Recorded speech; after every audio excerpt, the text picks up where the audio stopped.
नमस्ते। आज बात करते हैं एक ऐसे ट्रेड डील की, एक ऐसा सौदा जो इंडिया और अमेरिका के बीच व्यापार का पूरा नक्शा ही बदल सकता है। तो सबसे बड़ा सवाल यही है ना, कि आखिर इस बड़े समझौते का भारत के लिए मतलब क्या है? ये एक मौका है या फिर एक चुनौती? चलिए इसी को समझते हैं।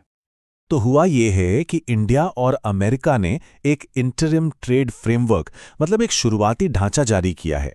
ये समझिए कि ये एक बड़े पक्के समझौते से पहले की तैयारी है। अब ये इंटरिम सौदा आखिर है क्या? देखिए, इसे आप एक नींव की तरह समझ सकते हैं, एक फाउंडेशन जिस पर आगे चलकर एक बहुत बड़ी पूरी डील खड़ी होगी। तो हाँ, ये बस पहला कदम है। और इसकी टाइमलाइन भी बिल्कुल साफ है। ये फ्रेमवर्क तो अब आ चुका है और टारगेट ये है कि मार्च 2026 तक इस डील पर फाइनल साइन हो जाए।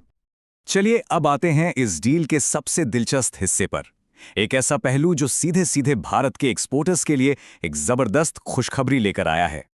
जरा इन नंबर्स पर गौर कीजिए। ये भारतीय सामान पर लगने वाले अमेरिकी टैरिफ हैं। डील से पहले ये करीब करीब 50% तक थे और डील के बाद ये गिरावट वाकई देखने लायक है। सिर्फ 18%। आप सोच सकते हैं ये कितनी बड़ी गिरावट है। ये वो नंबर है जो भारत के एक्सपोर्ट करने वालों के लिए गेम चेंजर साबित हो सकता है। इसे ध्यान में रखना बहुत जरूरी है। तो इसका फायदा किसे मिलेगा? देखिए, जो बड़े सेक्टर्स हैं जिन्हें इससे सीधा बूस्ट मिलने की उम्मीद है, वो हैं टेक्सटाइल, लेदर गुड्स, जेम्स और डायमंड्स, फार्मास्यूटिकल्स और मशीनरी। लेकिन जाहिर है, कोई भी बड़ी डील एक तरफा तो होती नहीं। ये एक टू वे स्ट्रीट है। तो अब सवाल यह है कि बदले में अमेरिका को क्या मिल रहा है और भारत ने क्या कमिटमेंट्स दिए हैं। ये बात यहां बिल्कुल साफ हो जाती है। एक तरफ भारत को फायदा हो रहा है, मतलब अमेरिकी टैरिफ में बड़ी कटौती, और दूसरी तरफ भारत की भी जिम्मेदारी है, यानी अमेरिकी सामान पर कुछ टैरिफ कम करना और बड़ी खरीदारी करना। तो ये एक लेन देन वाला सौदा है। और जब हम बड़ी खरीदारी की बात कर रहे हैं तो ये कोई छोटी मोटी रकम नहीं है। भारत ने अगले 5 सालों में अमेरिका से लगभग $500 बिलियन का सामान खरीदने का वादा किया है। ये बहुत बहुत बड़ी रकम है। और ये पैसा कहाँ जाएगा? ये खरीदारी बहुत स्ट्रेटेजिक सेक्टर्स में होगी, जैसे कि एनर्जी प्रोडक्ट्स, एयरक्राफ्ट, नई टेक्नोलॉजी और हाँ, डिफेंस इक्विपमेंट। ये वो चीजें हैं जो भारत के अपने विकास के लिए भी काफी जरूरी हैं। अच्छा, अब आते हैं एक बहुत ही जरूरी सवाल पर, एक ऐसी चिंता जो इस डील को लेकर भारत में सबसे ज्यादा उठाई जा रही है, और वो जुड़ी है हमारे किसानों और कृषि क्षेत्र से।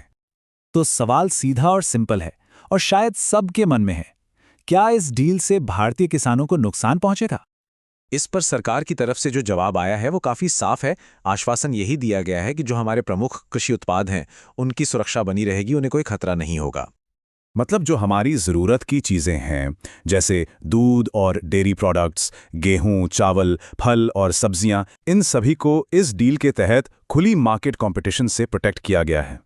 तो चलिए अब जरा एक कदम पीछे हटकर बड़ी तस्वीर देखते हैं। आखिर इस पूरी डील का महत्व क्या है और इसे लेकर अलग अलग नजरिए क्या हैं?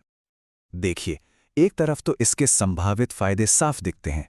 ट्रेड के नए मौके मिलेंगे, अमेरिका के बाजार तक पहुंच आसान होगी और नया निवेश भी आ सकता है। पर दूसरी तरफ विपक्ष कुछ जरूरी सवाल भी उठा रहा है, जैसे क्या ये पूरी डील ट्रांसपेरेंट है? क्या ये सच में देश के हित में है? लेकिन अगर ओवरऑल देखें तो जो ऑफिशियल लाइन है वो यही है कि ये हमारे आर्थिक रिश्तों को मजबूत करने की दिशा में एक बहुत बड़ा, एक ऐतिहासिक कदम है। और आखिर में एक बड़ा सवाल सबके लिए कि ये डील भारत की इकॉनमी को आने वाले वक्त में कहां ले जाएगी। क्या ये वाकई एक नए दौर की शुरुआत है? खैर, इसका जवाब तो वक्त ही देगा, लेकिन सोचने पर मजबूर जरूर करता है।